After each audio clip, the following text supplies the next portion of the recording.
Matius 19 ayat 17, demikian firman Tuhan. Jawab Yesus, apakah sebabnya engkau bertanya kepadaku tentang apa yang baik? Hanya satu yang baik. Tetapi jikalau engkau ingin masuk ke dalam hidup, turutilah segala perintah Allah. Matius 19 verse 17. And he said to him, why do you ask me about what is good? There is only one who is good. If you wish to enter into life, keep the commandment. Nah, walaupun saya sedikit berbicara bahasa Inggris, saya tidak akan melanjutkannya dalam khotbah bahasa Inggris pada pagi hari ini. Tapi senang sekali kesempatan menyampaikan firman Tuhan di Bali dan berjumpa dengan semua saudara-saudara di sini, sungguh suatu kebahagiaan bagi saya. Izinkan saya memperkenalkan diri dulu. Nama saya Pendeta Jan Frido M. Siahaan.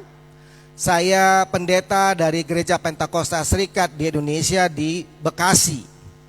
Dan saya juga membawa serta istri dan anak saya. Boleh berdiri sayang, supaya semua orang bisa melihat. Ya, ini adalah istri saya. Dan satu lagi di belakangnya adalah anak saya. Silakan duduk saya, silakan berdiri sayang, semua juga orang bisa lihat. Ya. Terima kasih sekali.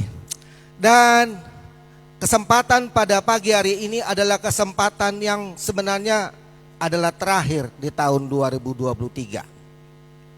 Ya, kita sudah merayakan Natal dari sejak awal bulan Desember. Bahkan ada loh di Jakarta akhir November saja sudah dirayakan Natal. Mungkin karena sudah padat sekali Natal itu demi Jumat Sabtu Minggu, sehingga bahkan di akhir November aja sudah sebagian ada yang merayakan Natal.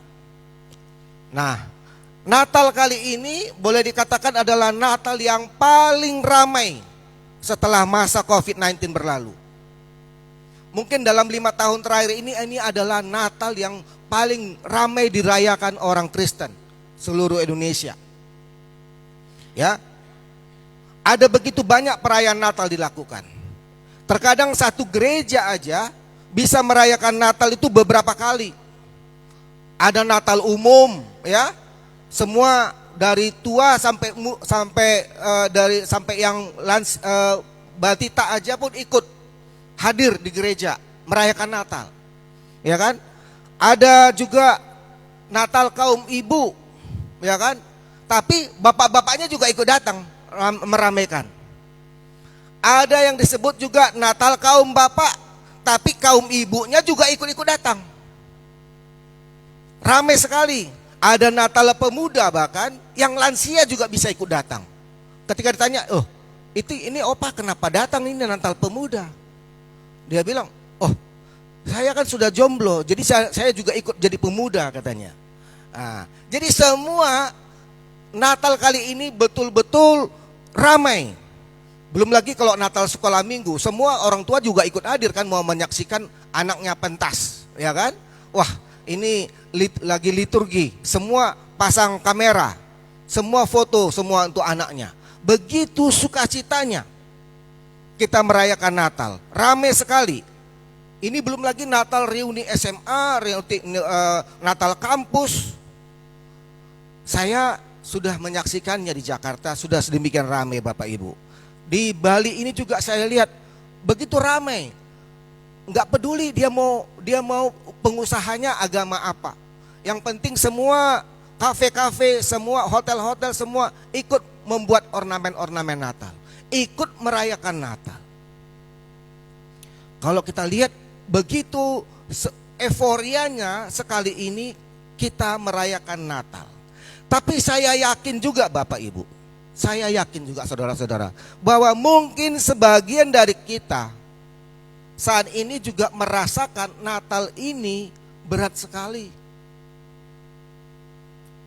Memang banyak sekali orang yang merayakan Natal, tapi banyak juga mungkin datang proposal kepada kita untuk minta, aduh ayo semarakkan Natal, berikan donasi misalnya. Itu masih ringan Bapak Ibu, masih ringan. Tetapi kalau kita masih merasakan bahwa Natal kali ini juga berat. Karena apa? perekonomian kita belum pulih.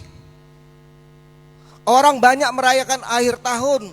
Kita melihat, waduh, enak sekali mereka. Tapi masalah saya belum selesai. Masih banyak hutang-hutang yang belum terselesaikan. Masih banyak percekcokan, perselisihan di antara keluarga kami yang belum terselesaikan, belum berdamai, belum berkongsi didamaikan. Atau juga ada anggota keluarga yang saat ini sedang sakit, sudah beberapa tahun belum sembuh. Atau ada bagian dari keluarga yang terlanda perkara dan harus masuk penjara. Ada banyak di antara kita sedang merasa tidak baik-baik saja. Apalagi kalau terkait dengan akhir tahun, Bapak Ibu. Seringkali kita kan merasa bahwa titik tanggal 31 Desember itu adalah titik kita mau melakukan evaluasi. Apa sudah yang kuraih? Apa yang sudah kulakukan? Apa yang sudah kudapat? Dan kita kadang-kadang merasa jadi rendah diri. Ya, tahun ini berlalu, aku gak ada apa-apa. Sepertinya waktu berlalu begitu cepat dan aku tidak merasakan apa-apa. Tidak ada prestasi, tidak ada pencapaian yang hebat yang bisa ditunjukkan. Bahkan banyak mengalami kemunduran. Entah itu usaha.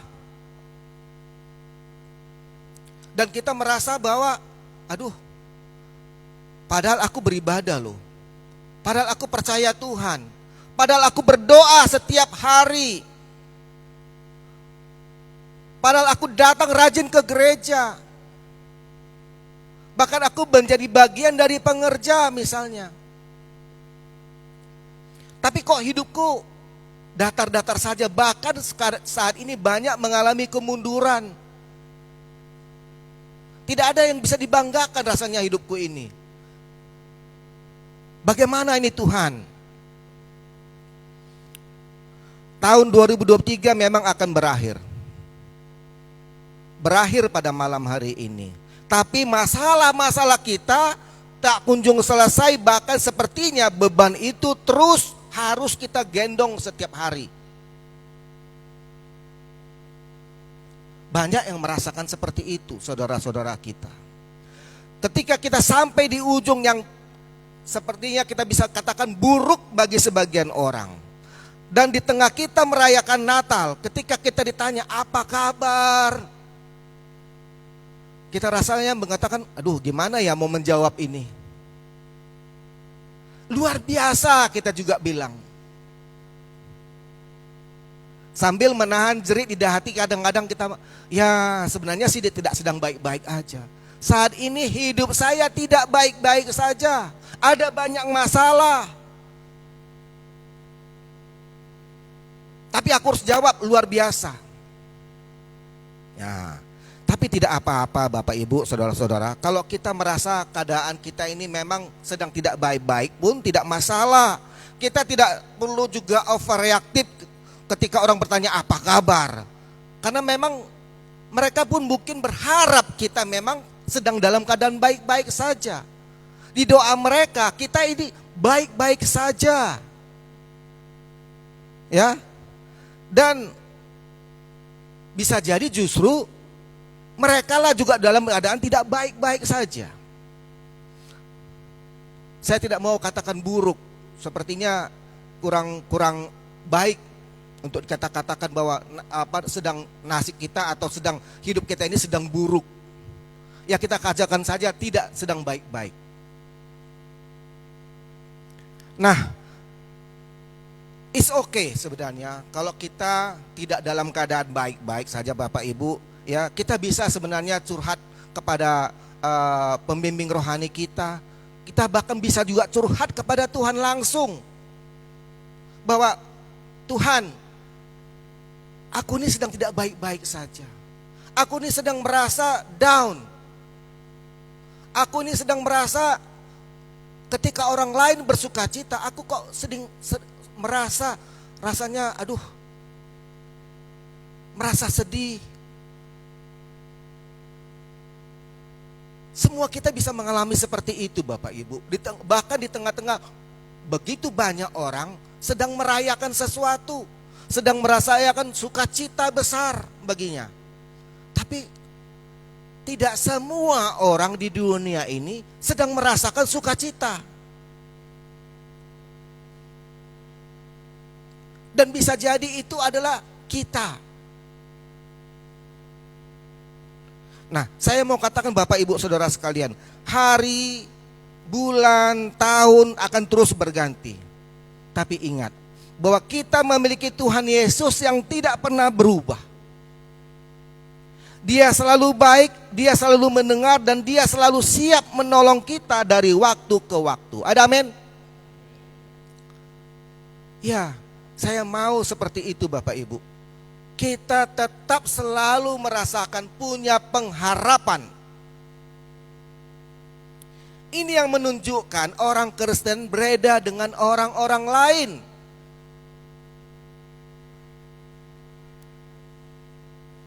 Kalau orang lain punya Tuhan, dia harus selalu mendatangi Tuhannya untuk berkomunikasi.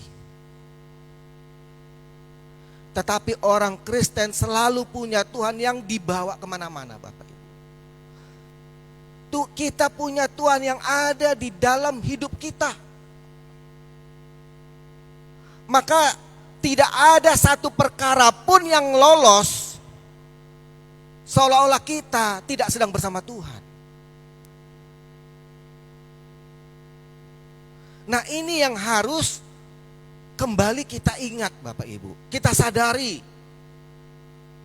bahwa kita punya Tuhan yang selalu ada di dalam hidup kita. Kita berpikir begini ya, kok orang percaya beriman hidupku selalu susah ya? Kenapa Tuhan tidak saja langsung angkat perkara ini? Kita berpikir semudah itu kiranya kalau kita punya Tuhan. Kan kita punya Tuhan yang besar. Dan Tuhan selalu punya jawaban. Kenapa ketika saya punya pergumulan seperti ini, kenapa Tuhan tidak bantu saya menyelesaikan masalah? Sejatinya Bapak Ibu, amatlah mudah bagi Allah menyelesaikan masalah bagi kita. Tetapi mengapa dia seolah-olah akan terus menunda hari baik itu tiba? Tapi pasti, kalau kita punya perspektif yang baik, perspektif yang benar tentang Allah kita, maka kita tahu bahwa Allah pastilah punya alasan yang mulia untuk kita.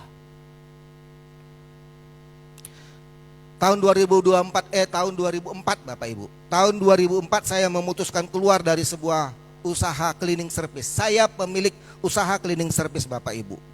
CV-nya kecil, tapi dengan pekerjaan dan kerumitan yang seabrek-abrek. Selalu diomelin Bapak Ibu. Saya ini pekerjaan saya itu adalah menyelesaikan masalah kebersihan menara gedung menara seperti itu. Nah, begitu banyak komplain yang datang. Dan selalu saya adalah menjadi objek terakhir yang paling harus disalahkan. Seperti itu Bapak Ibu. Selalu diomelin, selalu dibayar terlambat, ya kan? Paling terakhir dari subkontraktor yang lain semua sudah dibayar. Saya cleaning service itu selalu menjadi subkon yang paling terakhir dibayar. Ya. Dan kemudian pekerjaan itu selalu dianggap paling rendah. Ya namanya juga cleaning service ya. Anak buah saya selalu diperlakukan kadang-kadang kayak dibully deh Bapak Ibu. Nah termasuk saya juga. Walaupun saya pengusahanya, tapi saya tetap menjadi bagian yang paling sering dibully di antara seluruh kontraktor, paling sering disalahkan, diomelin. Saya pikir, aduh, walaupun pekerjaan ini menghasilkan, saya harus pindah. Saya nggak mau rasanya selalu direndahkan seperti ini. Lalu saya pindah ke kontraktor land clearing, pekerjaan yang saya pikir itu lebih menantang, lebih untungnya juga lebih menjanjikan Bapak Ibu. Tapi ternyata salah Bapak Ibu. Meskipun belum menjadi hamba Tuhan Bapak Ibu saat itu, saya adalah orang Kristen yang taat. Permintaan saya pada waktu itu kepada Tuhan cukup sederhana, bahwa kalau Tuhan mengizinkan saya sukses dengan pekerjaan ini, pekerjaan yang baru ini, maka saya akan lebih lagi mempermuliakan Tuhan dan lebih lagi mengasihi keluarga. Ini doa yang baik, doa yang tujuannya mulia Bapak Ibu. Nggak aneh-aneh Bapak Ibu. Saya nggak berpikir macam-macam.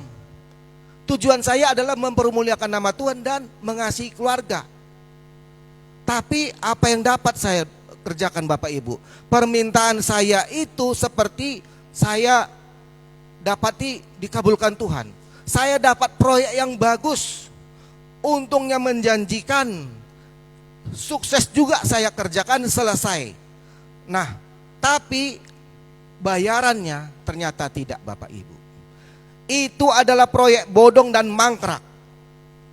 Itu proyek yang sebenarnya masih wacana dan kami mendapatkan SPK palsu. Uang saya Bapak Ibu miliaran amblas Bapak Ibu, miliaran amblas pada saat itu. Selain itu Bapak Ibu, entah kenapa hidup saya pada waktu itu benar-benar kacau. Seperti nasihat oleh pakar keuangan Bapak Ibu, kita tidak boleh menaruh telur dalam satu keranjang. Saya taruh telur di dalam beberapa keranjang, tapi itu pun semuanya hancur. Investasi saya semua buruk dan hasilnya jong.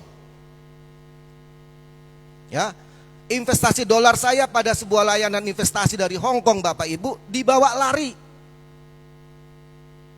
Walaupun bukan uang saya yang paling banyak, tapi namanya apes bagi saya. Seluruh uang saya dibawa lari. Nah, saya mengadu dong. Ada namanya Badan Pengawas Pengelola Investasi, Bapepti, di pemerintah kita ada itu Badan Pengelola Pengawas Investasi Bapak Ibu. Tapi pada masa itu ketika kita adukan, dia itu kayak anjing bisu Bapak Ibu. Anjing bisu. Dia hanya bisa tahu ada pencuri, ada maling, tapi tidak bisa menggonggong dan tidak bisa menggigit. Investor pengelola investasi yang mengelola uang saya lari begitu aja melenggang kangkung, tidak ada bisa dijerat. Betapa rasanya kalau misalnya orang Jawa itu bilang apes banget. Udah di sini rugi, di sini juga dibawa lari. Ya, waduh, bulan demi bulan ekonomi saya itu semakin sama istri itu semakin lama semakin buruk. Ya, doa dan harapan saya kandas Bapak Ibu. Doa dan harapan saya kandas, doa saya tidak terjawab dan itu jelas bagi saya sangat mengecewakan. Saya punya Tuhan yang sangat mengecewakan bagi saya. Kok begini ya? Kok Tuhan tidak menolong saya? Kok Tuhan tidak menjagai saya? Padahal apa yang saya inginkan, apa yang ingin saya perbuat adalah untuk Tuhan. Nah, Bapak Ibu sekalian mungkin punya juga masalah-masalah, perkara-perkara dalam kehidupan Bapak yang berbeda. Tetapi di akhir tahun ini kita mau melihat apa yang sudah kita lakukan dan apa yang sudah Tuhan lakukan untuk kita.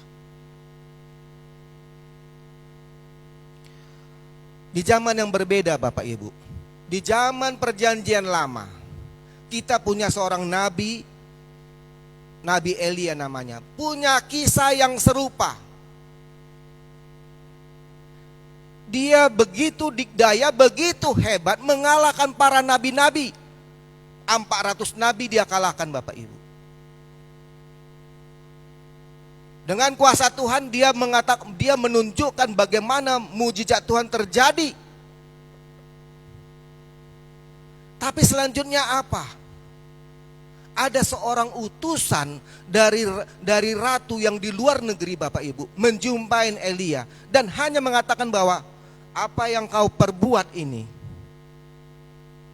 akan dibuat juga oleh ratu kami, Izebel namanya. Entah kenapa Elia pada saat itu merasa bahwa ancaman itu begitu menakutkan. Dan dia merasa bahwa, kok tidak ada suara Tuhan yang menenangkan dia. Maka daripada menghadapi realita di tanah itu, dia lari sampai ke Gunung Horeb. Dia melarikan diri, Bapak Ibu.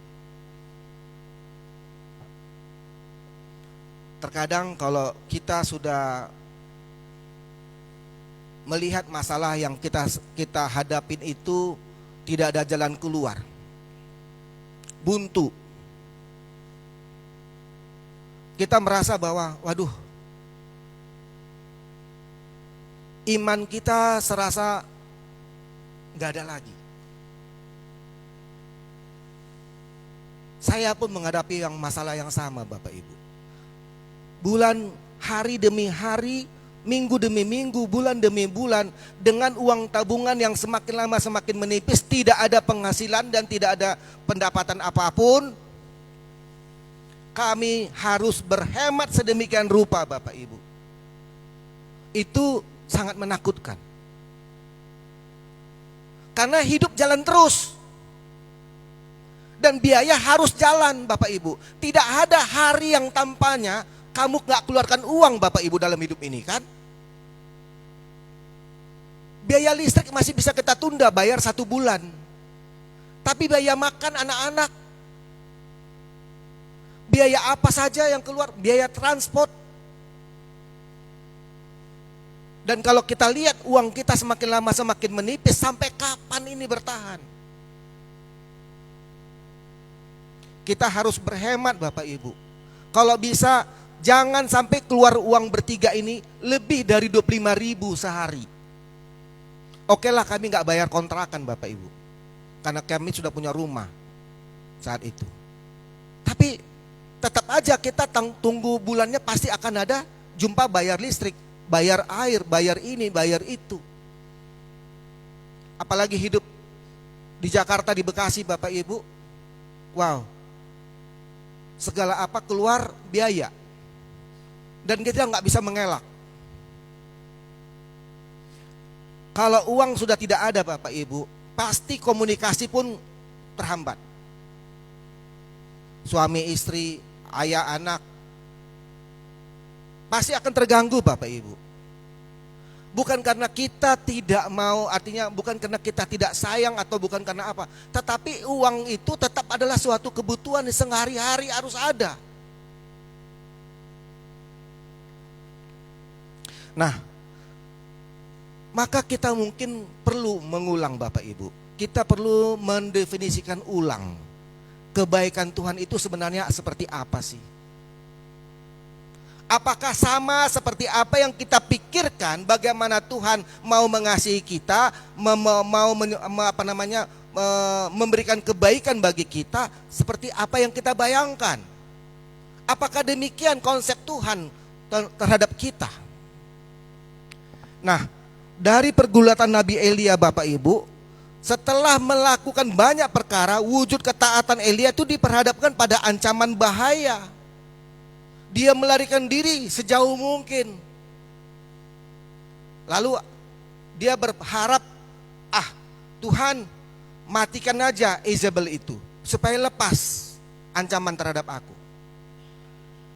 Tapi Tuhan gak melakukan seperti itu. Ratu Izebel tidak mati pada saat zaman Elia hidup. Dia mati bertahun-tahun kemudian. Lalu bagaimana cara Allah menghadapi Elia yang melarikan diri seperti ini? Seorang nabi besar yang sudah mengalahkan 400 nabi, tapi kemudian lari hanya karena ketakutan ancaman seorang ratu. Dia suruh malaikat, Bapak Ibu. Dia suruh malaikat datang menjumpai Elia. Lalu apa kata malaikat itu? Dia bangunkan si Elia ini yang sedang tidur. Hei, bangun. Ini ada roti bakar untukmu. Dan ini ada sekendi air. Lanjutkan perjalananmu. Kan kau mau pergi lagi kan? Elia terbangun. Dia lihat ada roti bakar, ada sekendi air yang memang dia tidak bawa sama sekali bekalnya. Lalu dia pikir, ini malaikat datang hanya memberikan ini.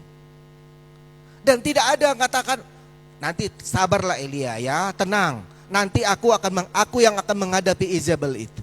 Atau udah Elia, kamu balik lagi ke kampung halamanmu. Ayo hadapi Izebel. Ada aku di belakangmu. Enggak seperti itu Allah berkata.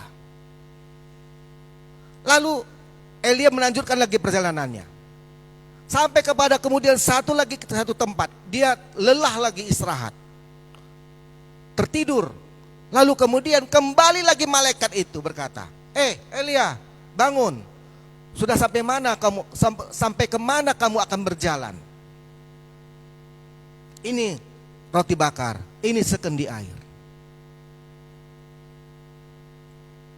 Kita melihat cara Tuhan menjawab persoalan-persoalan kita bukan seperti apa yang kita inginkan ternyata.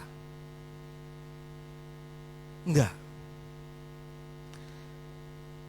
Lalu saya pun kemudian merasakan hal yang serupa Bapak Ibu. Kita mungkin tidak dramatis mau bunuh diri, namun dalam kapasitas sebagai orang yang merasa diri pintar. Saya merasa diri pintar nih Bapak Ibu. Selama hidup ini saya nggak pernah susah-susah amat. Harus hidup hemat sederhana. Lalu kemudian saya tetap harus setia dan berharap kepada Tuhan. Itu bukan perkara mudah.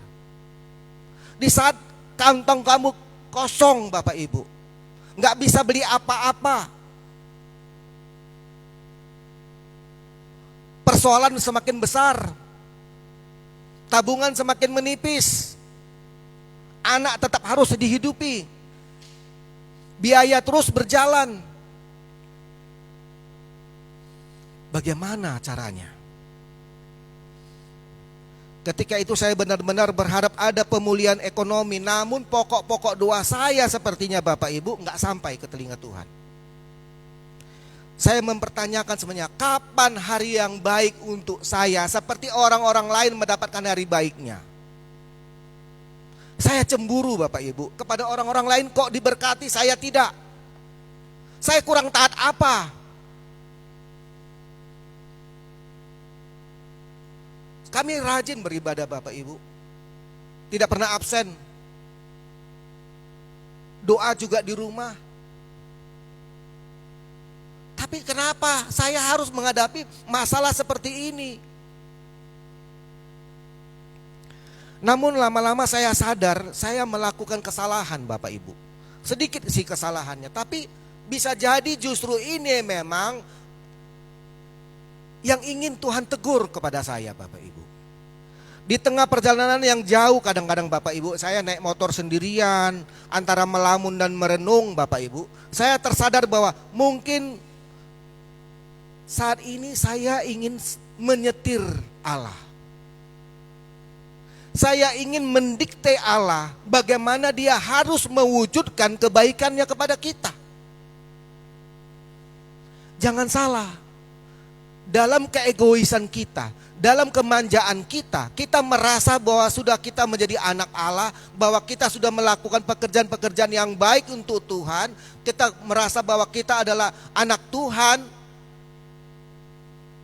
Jangan-jangan kecengengan kita, egoisme kita itu adalah ingin menyetir Allah untuk berbuat kebaikan sebagaimana saya mau. Seperti yang saya butuhkan, kebaikan Tuhan itu yang seperti ini dong Tuhan. Saya mau A, mau B, mau C, bukan D. Kita ingin menyetir, kita ingin mendikte. Saya ingin memaksakan sepertinya konsep hari yang lebih baik itu kepada Tuhan. Nah Elia, saya juga Bapak Ibu, dan mungkin banyak orang Kristen lain kerap menilai bahwa pertolongan Tuhan hanya adalah tentang solusi terhadap masalah, hingga lupa bahwa bagaimanapun Dia sudah memelihara kita hari demi hari. Saya senang sekali tadi lagu-lagu pujian yang tadi, yang dibawa dipimpin tadi sama Jemima tadi. bahwa lagu-lagu itu sudah mengarahkan sebenarnya Bapak Ibu, bahwa Allah kita adalah Allah yang baik, Allah yang luar biasa. Dan dia punya metode sendiri dalam mengasihi kita. Bukan seperti konsep apa yang kita ingin Allah lakukan terhadap kita. Tapi Allah tetap baik karena dia memang punya rencana yang baik, yang terlebih baik lagi daripada apa yang bisa kita pikirkan. Kebaikan Tuhan itu berupa pemeliharaan hari lepas hari, tidak kalah berharga Bapak Ibu dibanding dengan mujizat di beberapa masa penting.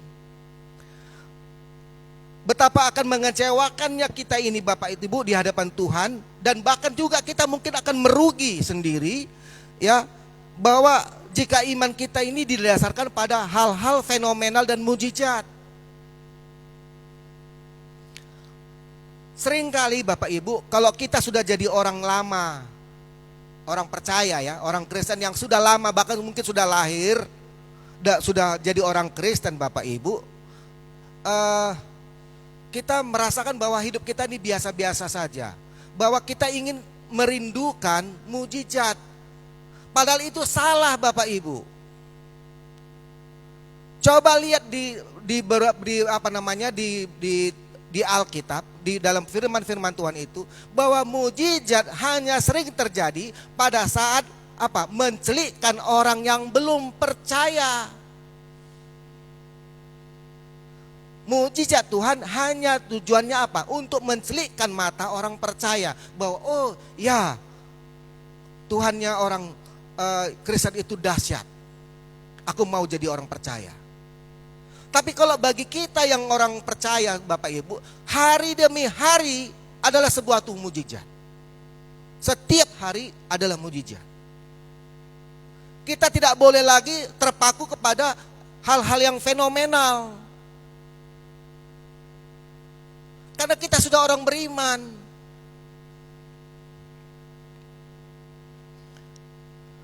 Saat itu saya abai Bapak Ibu, bagaimana cara Tuhan memelihara kami di masa-masa saya pengangguran. Saya pernah mengalami pengangguran beberapa tahun Bapak Ibu, mungkin ada hampir 2 tahun Bapak Ibu. Keluar dari pekerjaan mencoba wira swasta, tapi akhirnya nggak dapat apa juga pekerjaan. Tapi untung masih juga istri diterima bekerja di perusahaan yang bagus sebelum dia hamil Bapak Ibu. Bagaimana juga Tuhan menyediakan penolong bagi kami, seorang teman yang menyediakan pinjaman sekian puluh juta Bapak Ibu untuk saya memulai usaha cleaning service itu. Itu adalah satu mujizat yang harusnya saya ingat Bapak Ibu. Siapa saya dipercaya orang, dipinjamin uang tanpa bunga Bapak Ibu, tanpa garansi pengembalian. Kalau kamu sudah untung, kalau kamu sudah bisa sudah mampu nanti, baru kembalikan ke saya. Saya ditunjukkan Tuhan orang-orang seperti ini. Seperti Elia diizinkan tidur lalu dibangunkan dan disediakan makan dan minuman.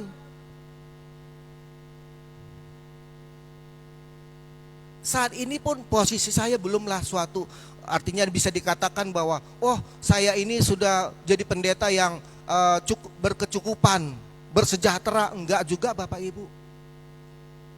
Saya harus berpikir dan bekerja keras juga untuk apa? Untuk anak saya sekolah. Kalau saya dengan kemampuan ekonomi saya Bapak Ibu belum cukup sebenarnya untuk mampu menyekolahkan anak dengan biaya uang kuliah yang besar. Tapi cara Tuhan bukanlah menambahi uang ke pundi-pundi saya Bapak Ibu, bukan. Tapi betapa banyak kami mengalami kebaikan Tuhan karena keringanan-keringanan yang kami dapatkan. Kemudahan-kemudahan yang kami dapatkan. Ada banyak orang memberikan fasilitas, udah kamu pakai ini aja.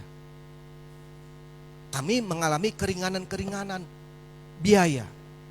Cara-cara Tuhan luar biasa Bapak Ibu. Cara-cara Tuhan luar biasa. Ya, betapa kita ini selain saya tak ingat kapan saya makan tak nikmat Bapak Ibu. Dalam keadaan prihatin sekalipun, ternyata saya masih bisa makan yang nikmat. Ini bukan tentang roti bakar Bapak Ibu, tapi tentang masakan istri. Akhirnya istri saya jadi sering masak kalau dalam keadaan hidup prihatin. Dan itu menyenangkan Bapak Ibu. Betapa Tuhan tidak selalu punya jawaban atau memberikan apa yang kita butuhkan. Kita minta, kita doakan. Tetapi Dia menciptakan suasana supaya kita semakin lama, oh ini rupanya berkat yang Tuhan sediakan untuk saya. Bukan seperti apa yang diberikan kepada orang lain. Berkat-berkat kita ternyata berbeda Bapak Ibu. Tergantung bagaimana cara pandang kita melihat kebaikan Tuhan itu. Nah, saya juga artinya mulai berpikir kembali bagaimana konsep tentang Allah yang baik itu. Saya berhenti bernegosiasi Bapak Ibu. Berhenti. Lihat dalam kelanjutan perikop yang tadi yang saya angkat Bapak Ibu, tercatat bahwa Elia juga berharap disapa oleh Allah lewat hal yang luar biasa, misalnya seperti badai atau gempa. Nah, uniknya di tengah itu semua tidak dapat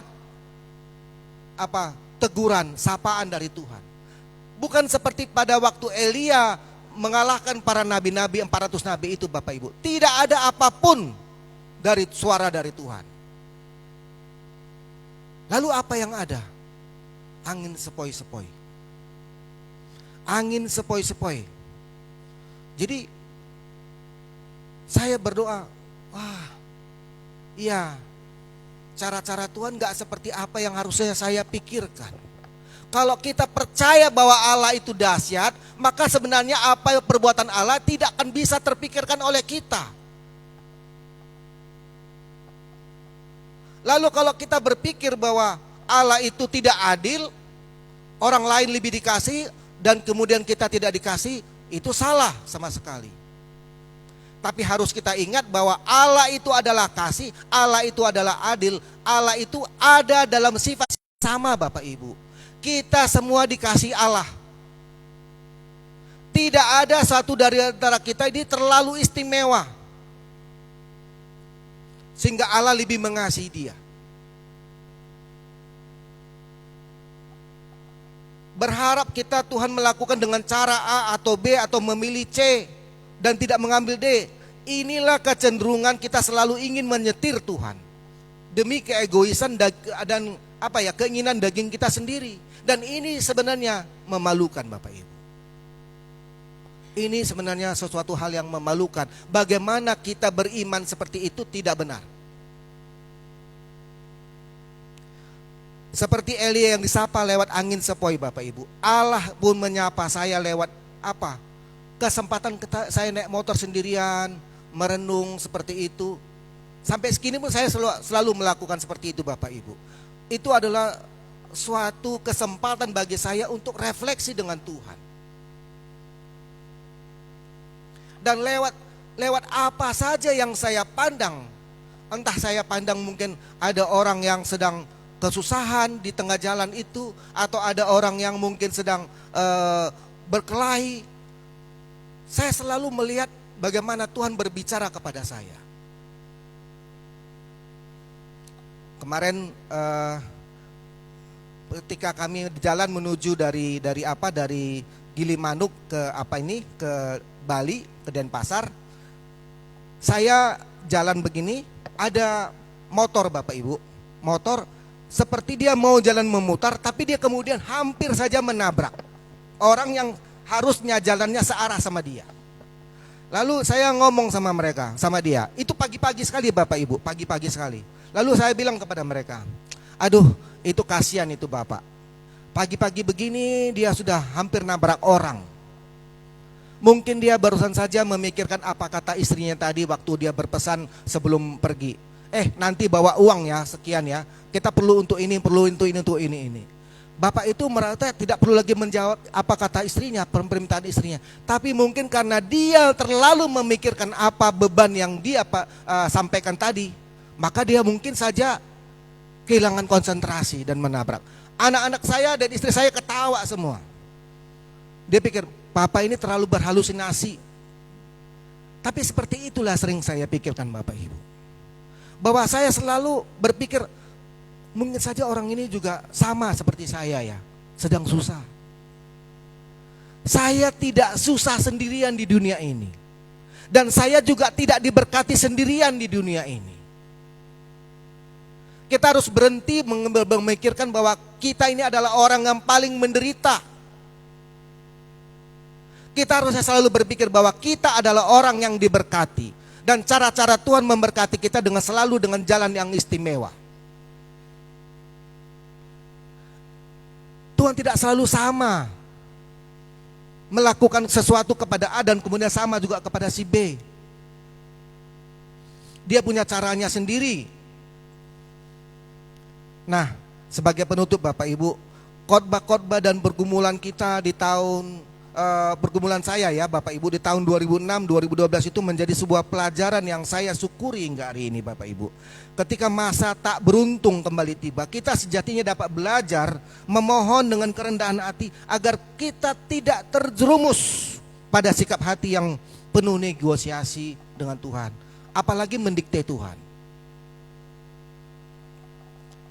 Namun pada sebuah bentuk hati yang dilunakkan, sikap hati yang selalu mau menemukan kebaikan Allah di tengah angin sepoi-sepoi Bapak Ibu, di tengah-tengah musik yang teduh, di tengah-tengah ada senyuman dari orang yang kita kasihi, di tengah-tengah perut kita masih bisa kenyang walaupun kita makan dengan hemat, dengan sederhana. Kita memang perlu terus memohon Bapak Ibu bahwa sebuah mata yang memandang kebaikan Tuhan itu bukan hanya tentang solusi atas masalah Bapak Ibu, tetapi juga rangkaian pemeliharaan Tuhan sampai kemudian solusi itu tiba. Dan ingat Bapak Ibu bahwa kebaikan Tuhan tidak semata tentang solusi hidup kita di dunia ini. Ada kebaikan yang lebih besar yang sudah kita terima. Kasih Allah yang luar biasa. Kasih Allah yang tidak tergantikan, tidak bisa dilakukan oleh siapapun. Yaitu penebusan dari dosa-dosa kita Bapak Ibu. Itu jangan kita lupakan. Itulah kebaikan terbesar yang bisa kita terima dari Tuhan. Dan janganlah karena masalah-masalah yang belum selesai pada akhir tahun 2023 ini, maka kita sudah melupakan kebaikan-kebaikan Tuhan untuk kita. Ingat, apa yang Dia korbankan untuk kita Bapak Ibu, itu sungguh luar biasa. Dan kebaikan apapun yang sudah kita lakukan untuk Tuhan, itu sangat tak pantas. Itu tidak layak Bapak Ibu untuk kita andalkan sebagai suatu ganti bagi kebaikan Tuhan. Enggak. Apapun yang kita perbuat itu datang dari Tuhan kok Bapak Ibu. Jadi tidak ada yang pantas kita tuntut dari Tuhan, apalagi kita mau klaim-klaim. Enggak ada Bapak Ibu. Kita bukan pada posisi yang bisa mengklaim kebaikan Tuhan. Walaupun janji-janjinya selalu ada untuk kita Bapak Ibu. Tapi dengan rendah hatilah Bapak Ibu kita datang ke hadapan Tuhan. Apa yang sudah kita kerjakan, taruh di kaki Tuhan, di bawah kaki Tuhan. Dan serahkan kepada Tuhan. Biarkanlah Tuhan yang akan membalaskan itu semua. Apa yang Tuhan balaskan kepada kita pasti akan jauh lebih besar daripada apa yang bisa kita harapkan. Saya selalu begitu Bapak Ibu. Saya selalu berpikir seperti itu. Saya pernah melayani selama 8 tahun Bapak Ibu, setiap bulan ke gereja. Tapi gereja itu tidak memberikan apa-apa pun kepada saya. Bahkan saya yang sering membawakan donatur ke gereja itu. Lalu apa saya dapatkan dari gereja itu? Enggak ada. Bahkan saya kadang-kadang merasa kesal, ya Tuhan, aku sudah melayani sedemikian lama di gereja ini. Kok sepertinya jemaatnya enggak bertumbuh. Jemaatnya enggak lebih daripada 15 orang Bapak Ibu. Di kursi plastik Bapak itu. Sangat sederhana gerejanya. Saya melayani setiap bulan sekali datang ke situ berkhotbah. Dan saya tanggung sendiri ongkosnya apa semua ke sana. Saya datang ke donatur. 8 tahun saya terus melayani di sana. Berhenti pada waktu masa Covid. Saya kesal, kok jemaatnya seperti nggak bertumbuh imannya, jemaatnya juga nggak bertumbuh jiwa-jiwanya. Tapi saya pikir saya cukup melayani saja. Layani saja, layani saja. Dan tidak ada, kalau bisa dikatakan bahwa ada balasan dari gereja itu nggak ada Bapak Ibu. Tapi saya yakin Tuhan punya cara untuk memberkati saya Bapak Ibu. Saya tidak pernah kekurangan. Bahwa kita bicara kepada kebaikan Tuhan, kita tidak akan bicara tentang take and give. Bukan. Kita ini adalah objek-objek kemurahan Tuhan. Maka taruhlah posisimu sebagai orang yang layak mendapatkan kemurahan Tuhan. Layak mendapat kemurahan Tuhan dengan apa? Dengan sikap yang rendah hati. Memohon kepada Tuhan. Meletakkan pada egoisme kita itu di belakang. Lalu apa yang menjadi kehendak Tuhanlah yang ada di hadapan kita. Jadi berita Natal pada abad 21 ini harusnya Bapak Ibu memang memberitakan perihal kedatangan Kristus yang kedua dengan porsi yang lebih besar Bapak Ibu. Kita jangan lagi merayakan Natal hanya seperti sebuah merayakan ulang tahun Bapak Ibu. Enggak, no. Kita merayakan Natal itu harus ada merayakan, mengingat bahwa dia pernah datang 2000 tahun yang lalu. Dia sudah datang mati untuk kita Bapak Ibu. Dan kemudian kita harus ingat bahwa kita sudah dijanjikan kedatangannya yang kedua. Sambutlah itu. Sambutlah kedatangan itu dengan apa? Dengan sikap hati yang benar kepada Tuhan. Perspektif yang baik, yang benar kepada Tuhan. Hidup ini apa sih Bapak Ibu? Sampai sejauh apa pencapaian kita nanti? Sampai sejauh apa sih ambisi dan cita-cita kita Bapak Ibu? Memang kita bisa melakukan yang semampu kita Bapak Ibu. Tapi Tuhan, letakkanlah kehendak Tuhan di dalam hati kita. Prioritaskan Tuhan di hati kita. Maka dia akan membawamu jauh lebih tinggi daripada apa yang mungkin bisa kita harapkan saat ini Bapak Ibu. Kedatangan Yesus yang kedua ini Bapak Ibu kita syukuri, bersyukur atas kehadiran Tuhan 2000 tahun yang lalu dan antusiaslah kita menyambut kedatangan Tuhan yang kedua kalinya. Karena kebaikannya nantinya akan lebih besar dan nyata untuk kita nikmati sebagai orang percaya.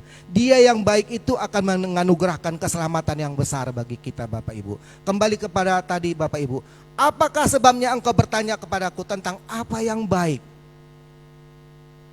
Jawab Yesus, hanya satu yang baik. Tetapi jikalau engkau ingin masuk ke dalam hidup, turutilah segala perintah Allah. Jangan andalkan, jangan taruh harapanmu kepada manusia. Ada orang-orang yang baik saat ini padamu Bapak Ibu. Percayalah bahwa dia adalah dikirim Tuhan untukmu. Itu termasuk orang tuamu. Itu termasuk saudara-saudaramu. Itu termasuk sahabatmu. Itu termasuk pembimbing rohanimu, gembalamu, siapa saja yang baik kepadamu. Tapi selalulah lihat kepada Tuhan bahwa hanya satu yang baik. Dia yang terbaik dan dia yang sangat baik yang sudah menganugerahkan keselamatan kepadamu. Kamu tidak berbuat apa-apa kepadanya Bapak Ibu. Tidak ada satu hal yang baik yang pantas untuk kita taruh kepada Tuhan. Tidak. Hanya Allah yang baik itulah yang menganugerahkan kepada kita. Kita adalah orang-orang yang menerima kemurahan Tuhan. Dan biarlah Bapak Ibu, untuk selamanya kita ini menjadi orang-orang yang selalu mengharapkan kemurahan Tuhan. Hari ini akan berakhir tahun 2023 Bapak Ibu. Jadi apapun sebenarnya yang mungkin kita sesali, ya, ada banyak yang tidak tercapai, tapi syukuri aja Bapak Ibu. Ingat, yang penting ini bukan berapa lama kita atau apa yang kita prestasi yang kita capai Bapak Ibu, dan juga bukan berapa lama kita mampu hidup di dunia ini. Tapi yang terpenting adalah bagaimana kita mengisi hidup ini dengan hal-hal yang berguna, yang memasyurkan nama Tuhan sebagai Allah yang baik, Allah yang hidup, dan Allah yang benar. Tidak ada waktu lagi yang bisa kembali. Jadi ke depan ini Bapak Ibu, kita nih harus semakin bijak menggunakan waktu. Jangan lagi melakukan kesalahan-kesalahan, dosa-dosa. Minimalkanlah kesalahan dan maksimalkanlah yang terbaik dari hidupmu Bapak Ibu. Apa yang terbaik daripadamu, maksimalkan itu untuk Tuhan. Percaya dengan cara-cara seperti itu, dan dengan itulah Tuhan membawamu akan menjadi punya masa depan yang jauh lebih baik. Percayalah bahwa kita baik Bapak Ibu, maka kita akan semua adalah orang-orang yang akan menerima kemurahan Tuhan. Nah, sebagai penutup Bapak Ibu, saya mau mengajak Bapak Ibu sekalian. Bapak Ibu percaya Allah itu baik? Amin. Saya mau ngajak Bapak Ibu sekalian untuk kita membuat yel-yel, ya. Kalau saya mengatakan begitu, Allah itu baik, maka Bapak Ibu menjawab untuk selama-lamanya. Lalu kemudian saya akan balas lagi, dan untuk selama-lamanya Allah itu baik. Bisa? Supaya ini menjadi pengingat bagi kita Bapak Ibu. Saya coba ya, trial dulu ya. Allah itu baik, dan untuk selama-lamanya. Oke, sekali lagi nih ya, terakhir Bapak Ibu ya. Allah itu baik, dan untuk selama-lamanya.